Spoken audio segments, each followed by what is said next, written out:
Anut lakuning Kurawa ing nguni patine sang Abimanyu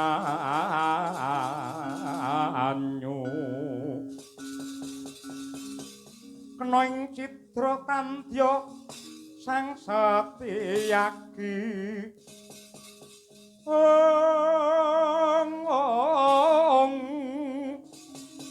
ngadeg ngambil sanjata sarasa mentang langkap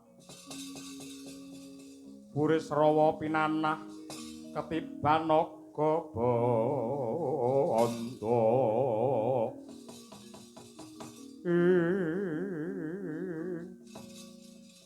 kawula nuwun sewu Paman Harya Setyaki sembah pangabekti kula kunjuk Paman. Inggih nggih. Anak Mas Angka Wijaya kula tampi dawuh sami-sami. Kakang Mas Pringgondani ngaturaken sembah pangabekti mawan tuan tuwa kunjuk. Kadangipun Kakang Yayi Plongkowati. Ndak tampa tiba sepadha-padha. Ndak sawang kowe kaya wong bingung mapan ana tepining samudra apa ingkang gumana musik sajroning rasamu. Aduh. Paman Setyaki saha Kakang Mas Gatotkaca yektosipun malih-malih menapa?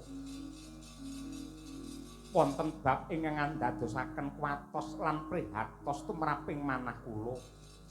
Saksampunipun kula mangertos bilih ripalungguhan samangke Kanjeng Rama Madukara Kanjeng Rama Arjuna nindakaken tapa ngambang mapan wonten ing tengahing samudra. Kinten-kinten menapa ingkang badhe dipun gayuh mangka sugengipun Kanjeng Rama menika sampun ngraosaken bagya mulya nikmat mupangat boten kirang setunggal menapa. Parandene panjenenganipun kok taksih kersa tabri tapa brata.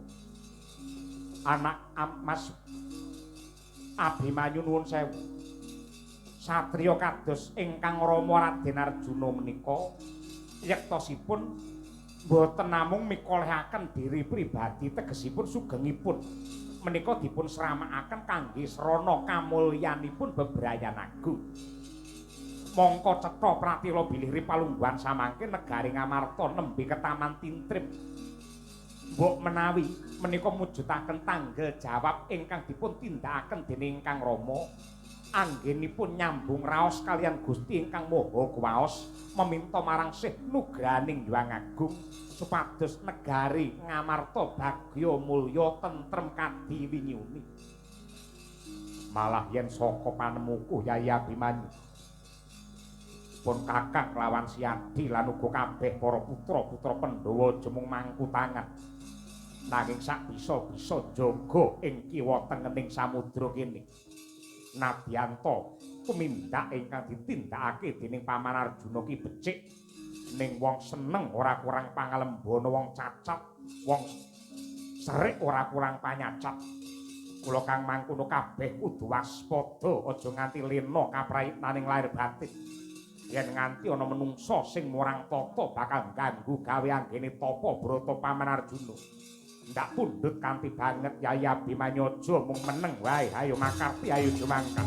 Muni nggih Kakang. Kapang waran dena becik besok mendemo Paris.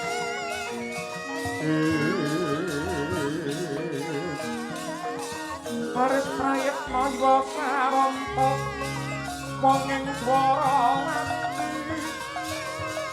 tinumpes panik wawak Pandhawa